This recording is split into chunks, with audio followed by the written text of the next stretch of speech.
common questions I get is how to cook tofu so it tastes good and has a good texture. Today I'm going to show you how to make a delicious ginger sesame tofu that you can use in a variety of recipes. As a bonus, I'm going to show you my favorite way to cook tofu so it's crispy and delicious and has a great texture without using cornstarch. I am sure this is going to become one of your favorite vegan comfort foods. Welcome to Kat's Vegan Kitchen. Remember, if you like this recipe, hit that thumbs up button so you never miss a recipe. Let's get started. The first secret to cooking tofu is that not all tofus are created equally. Always use firm or extra firm tofu in these kinds of recipes. I always freeze my tofu ahead of time because I think it gives it a better texture and helps absorb the marinade.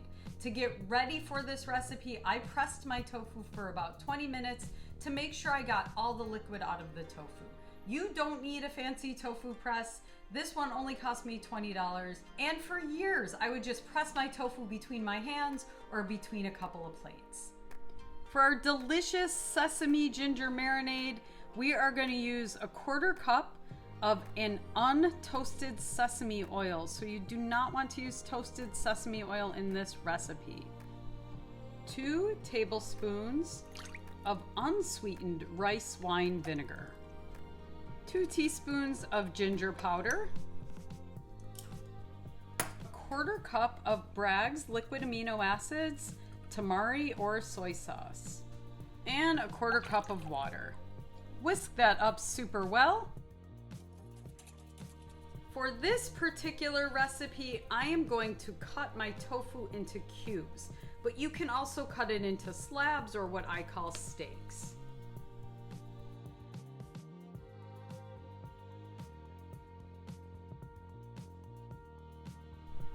Drop your tofu into the marinade. We want to make sure to stir our tofu so it gets coated with that delicious sesame marinade. If you're going to make tofu slabs or steaks, you would want to put your tofu in a shallow rectangle baking dish. The longer your tofu marinades, the more it's going to absorb the flavor. I'm going to let my tofu marinate for about 20 minutes, stirring it every couple minutes to make sure it absorbs that flavor. Today I'm going to use this tofu in a delicious rice bowl. So while my tofu is marinating, I'm going to cook up some brown rice. The other component in my delicious vegan ginger bowl today is going to be some steamed broccoli. You don't need a fancy steamer. Notice how I just have about a 1/4 cup of water in a pan, and I'm going to put in some broccoli florets. We are steaming the broccoli today, which means we're going to let it stop when it is bright green and still a little bit firm. That's going to be about 6 to 8 minutes once the water in the bottom of the pan starts to boil. While your other components are cooking, you can start baking up your tofu. I'm going to show you my favorite way to bake tofu. I'm going to take some kind of vegetable spray. I like avocado oil because it doesn't burn, and I'm going to spray a baking sheet.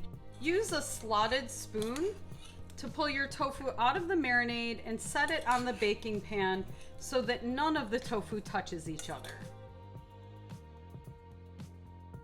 I'm gonna bake my tofu in a 350-degree oven for a total of 30 minutes, but I'm gonna flip it after about 15.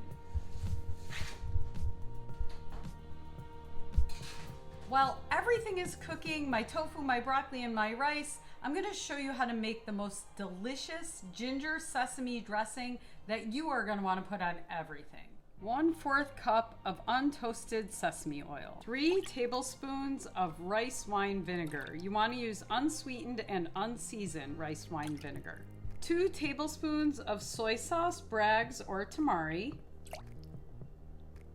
2 tablespoons of a good quality tahini. About a half to a full tablespoon of a maple syrup. I'm using a high-speed blender, so my next ingredients are not chopped at all. But if you're using a food processor, or if you're just going to whisk this up, you're going to want to chop these ingredients up. I'm going to use about a tablespoon of fresh ginger and 2 cloves of garlic. All of that in my high-speed blender, and just blend it up till it's nice and mixed. When you're using a high-speed blender with unchopped ingredients, you always want to start on low speed and move to high speed.